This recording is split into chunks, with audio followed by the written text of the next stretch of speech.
2-3 mix करके वो मैंने बनाया, लेकिन फिर मुझे उसमें सेटिस्फेक्शन नहीं मिल रहा था। मतलब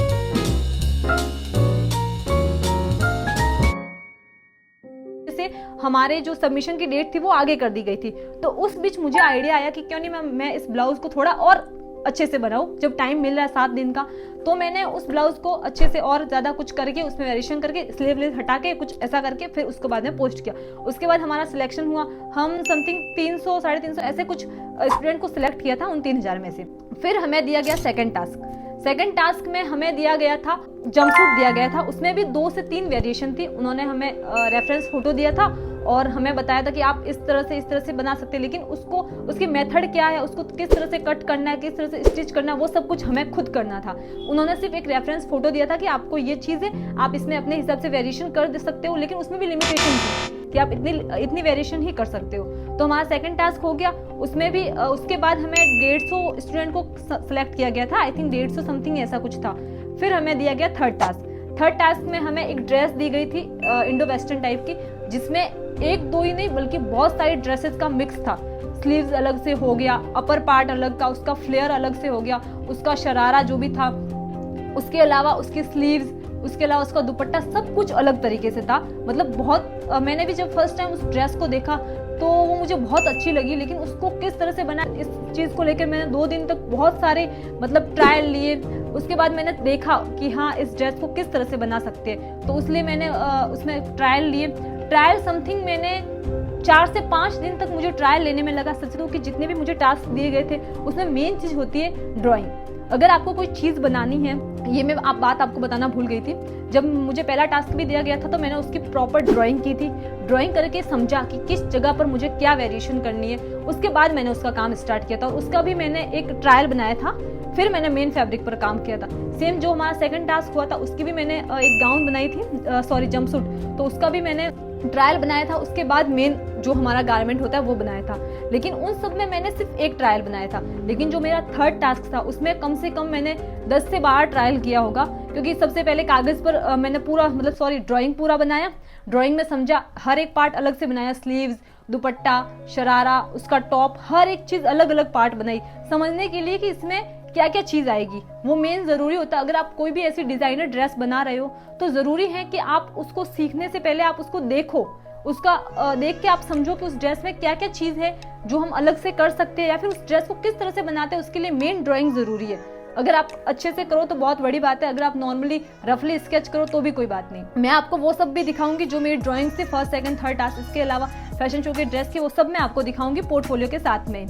तो मेरा ड्राइंग वगैरह सब कंप्लीट हो गया। उसके बाद मैंने एक कागज़ पर देखा कि इसका स्ट्रक्चर किस तरह से बनेगा और ड्राफ्टिंग किस तरह से होगी। उसके बाद एक छोटे कपड़े पर किया, फिर बड़े पर, फिर उससे बड़ा, फिर फाइनल में मैंने एक सैम्पलिंग किया था। उस कपड़े को हमारे यहाँ पे लट्टा बोलते, तो उस पर मैंने पूरा गाउन फ्यूजिंग वगैरह करके, तो ये जो मेरी ड्रेस थी थर्ड टास्क वाली, उसका जो नीचे वाला पार्ट मैंने नहीं बनाया था, ना ही स्लीव्स बनाई थी। ओनली फॉर स्लीव्स की तो मैंने नॉर्मली किसी दूसरे फैब्रिक पर ड्राफ्टिंग वगैरह एंड उसको कटिंग करके चेक किया था। लेकिन जो मेन मेरा अपर पार्ट था जिसकी फिटिंग मुझे प्रॉपर चाहिए थी, उसके लिए मैंने बहुत सारे ट्रायल किए थे जो मैंने आपको बताया भी है। उसके बाद फाइनल गारमेंट के लिए मैं फैब्रिक लेने गई और उसके सिलेक्शन के बाद फिर मैंने वो ड्रेस बनाया, फिर हमारा सिलेक्शन हो गया। उसके बाद हम ऐसे 30 स्टूडेंट को सिलेक्ट किया गया था। हमें फैशन शो की तैयारी के लिए मतलब गारमेंट्स बनाने के लिए 1 महीना दिया गया था, जिसमें हमारी रोज़ मैम के साथ पर्सनली मीटिंग होती थी लाइव, प्रिया मैम के साथ और मोहित सर के साथ। वो हमें सिखाते थे कि फैशन शो में हमें किस तरह से काम करना है, किस तरह से कंसिस्टेंसी रखनी है। जब हमें थीम के बारे में पूछा गया कि अगर आप फैशन शो में सेलेक्ट हुए हो, आपको यहाँ तक आना था, आपने जो भी सोचा हो या फिर अभी आए हो, तो आप क्या बनाना चाहते हो, तो उस हिसाब से सबको पूछा था। तो मैंने बताया था कि मुझे कुछ ट्रेडिशनल में बनाना है जिसमें बॉयज़ भी हो और गर्ल्स भी हो, लेकिन वो ट्रेडिशनल में होना चाहिए। तो उस चीज़ को देखते हुए हमने मुगल थीम सेलेक्ट किया।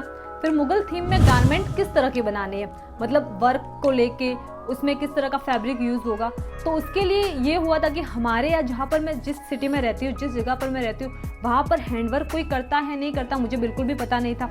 मैं करती थी जो हमें मैम ने सिखाया था, लेकिन मेरे गांव में, मेरे आसपास के गांव में कहीं पर कोई भी नहीं करता था। तो जब शो के लिए मुझे जो ड्रेस बनानी थी उसके लिए मैंने बहुत जगह पर सर्च किया, बहुत मेरे क्लाइंट जो मेरे कस्टमर थे उन लोगों से पूछा कि अपने आसपास में कोई हो, तो मुझे बहुत दूर दूर बताया, जैसे कि जोधपुर हो गया, इसके अलावा मतलब और भी सिटी हैं हमारे दूर जो बहुत ज़्यादा ज़्यादा दूर थी जहाँ तक मैं जा नहीं सकती थी, क्योंकि हमें टाइम बहुत कम मिला था। 1 महीना मैं आपको बोल रही हूँ, लेकिन वो 1 महीना भी नहीं था, क्योंकि उसके बीच में एक गारमेंट को सिलेक्ट करना था कि हम कौन सा गारमेंट बनाएंगे, उसके बाद उसकी ड्राइंग करनी, उसमें कौन सा फैब्रिक यूज़ करेंगे, कौन सा कलर यूज़ करेंगे, कौन सा टेक्सचर होगा, किस तरह की लेस यूज़ होगी, किस तरह का फॉल होगा। इसके अलावा बहुत सारी चीज़ें होती है जो फैशन शो के गारमेंट में हमें देखनी होती है।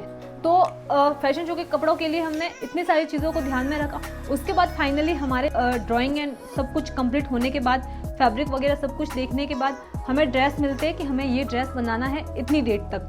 तो मैंने मेरा काम उतने टाइम में कंप्लीट कर लिया था, लेकिन मुझे एक दिक्कत आई थी जो कि मेरी वर्क की थी कि मुझे वर्क कहाँ करवाना है। मैंने मैम को बोला भी था कि हमारे यहाँ वर्क करवाने वाला कोई नहीं। उन्होंने बोला कोई नहीं, आप अपने हिसाब से खुद अपना टच देना, क्योंकि जो भी काम अगर जितना आप खुद करोगे ना वो ज़्यादा बेटर रहेगा। लेकिन इतने कम टाइम में इतने ज़्यादा हैवी शेरवानी का वर्क कर पाना तो पॉसिबल नहीं है। तो मैंने इसके लिए हैंडवर्क वाले भैया को ढूंढा, तो मुझे पाली में एक हैंडवर्क वाले भैया मिले। उधर मैं गई सबसे पहले, जब तक हमें फैशन शो के गारमेंट के सैंपल नहीं आ जाते, क्योंकि उनका जो कलर था हमने कलर डिसाइड किया, तो मैम ने हमें उनके सैंपल भेजे, क्योंकि सैंपल इसलिए भेजे थे ताकि है ना उसका कलर परफेक्ट पता चल सके।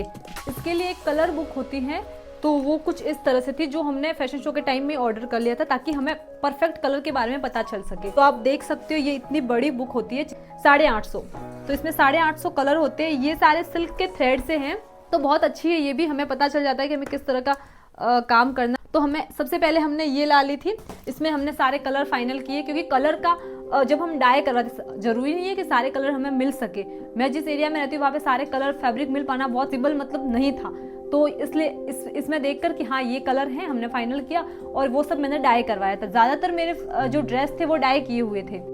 तो हमारे सब कुछ सेलेक्ट होने के बाद मैंने पाली जाके अपना फैब्रिक लाया, उसके अलावा दूर और भी जगह से लाया, बहुत सारी जगहों से मैंने फैब्रिक वगैरह लाया, सब कुछ कलेक्ट किया। एंड उसके बाद हमारा स्टिचिंग का स्टार्ट हुआ। उससे पहले भी उसकी भी मैंने सैम्पलिंग की थी, सारे सैंपल बनाए थे वर्क के लिए। लेकिन जब मैंने वर्क के लिए ड्रेस दी तो मेरे माइंड में ऐसा था कि अगर मैं वर्क मुझे मतलब खुद भी करना था कुछ, तो मैंने सोचा कि अगर मैं शेरवानी का वर्क बाहर से करवा रही हूँ तो कुछ चीज़ तो ऐसी होनी चाहिए जो मैं खुद करूँ, कि इतना सारा वर्क तो मैं भी अकेली नहीं कर सकती थी। तो मैंने मेरा जो एक सूट था एंड दूसरे जो गारमेंट थे उसके अलावा उनमें खुद हैंडवर्क किया। तो उसके लिए मैंने दिन रात लगा दी, क्योंकि मुझे खुद का दिखाना था कि ये चीज़ मुझे आती है और ये चीज़ मैं कर सकती हूँ। तो फैब्रिक वगैरह लाने के बाद इसके बाद का जो जितना भी प्रोसेस था वो मैं आपको नेक्स्ट वीडियो में बताऊंगी, क्योंकि अभी वीडियो बहुत ज़्यादा लंबी हो गई है और इतना सारा एक साथ बोल पाना मेरे लिए भी पॉसिबल नहीं है। तो मैं नेक्स्ट वीडियो में आपको इसके आगे का समझाती हूँ। Bye bye.